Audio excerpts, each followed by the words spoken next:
I hope you all will bear with me. I am recording today's revival on my phone instead of using our usual method, and so I'm struggling a little bit, so bear with me. Today, in our 5-minute revival, I'd like to talk a little bit about what happened in the Episcopal Church General Convention yesterday, and that is that we were, in our General Convention, we elected a new presiding bishop. The new person, the newly elected presiding bishop is the Right Reverend Sean Rowe, R-O-W-E. He is currently serving in the Episcopal Diocese of Northwestern Pennsylvania and Western New York.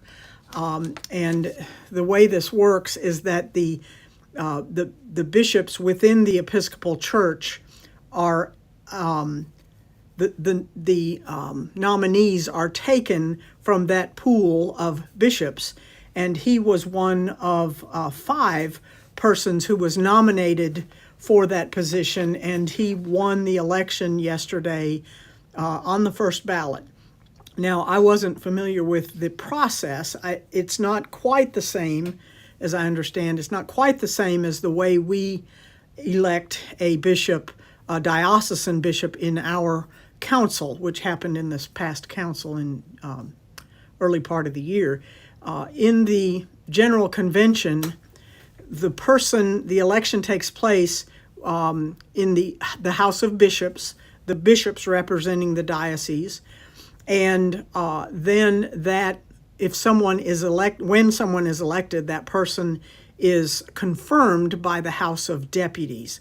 So our new presiding bishop will be the Right Reverend Sean Rowe. Now, he will replace Michael Curry as presiding bishop. So, and Michael Curry, let me talk a little bit about what the presiding bishop does. The presiding bishop is the person who is the chief pastor for the entire Episcopal Church.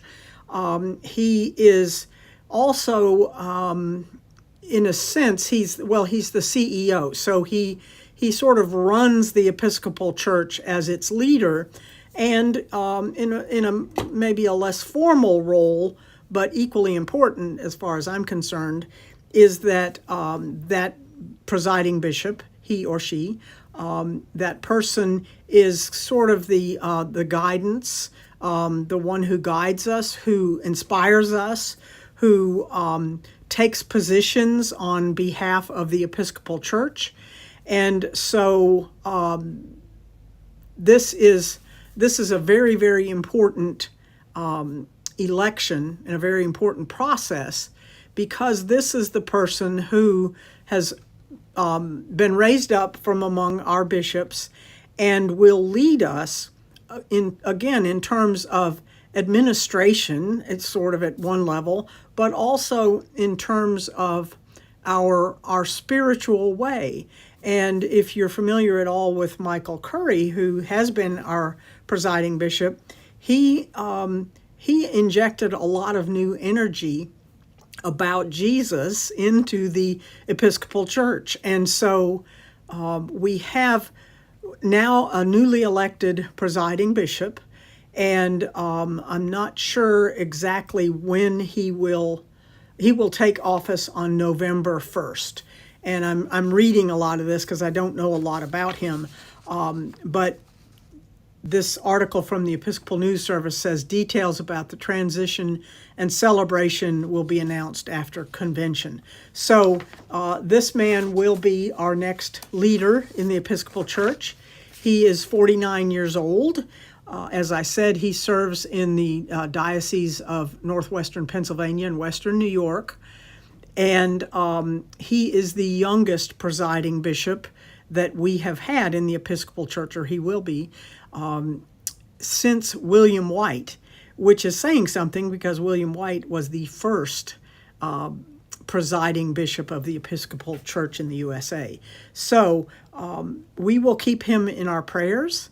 We will give thanks for the tenure of Presiding Bishop Michael Curry, who has led us with great energy and inspiration and care. And we will pray that the new bishop, the new presiding bishop, Sean Rowe, will give us good direction and help to form us and help to give energy and passion and direction to the Episcopal Church as Michael Curry did, but of course in his own way. So that is what's going on in the Episcopal Church, and since it happened yesterday, I thought it would be an appropriate topic for us in our revival today. Thanks.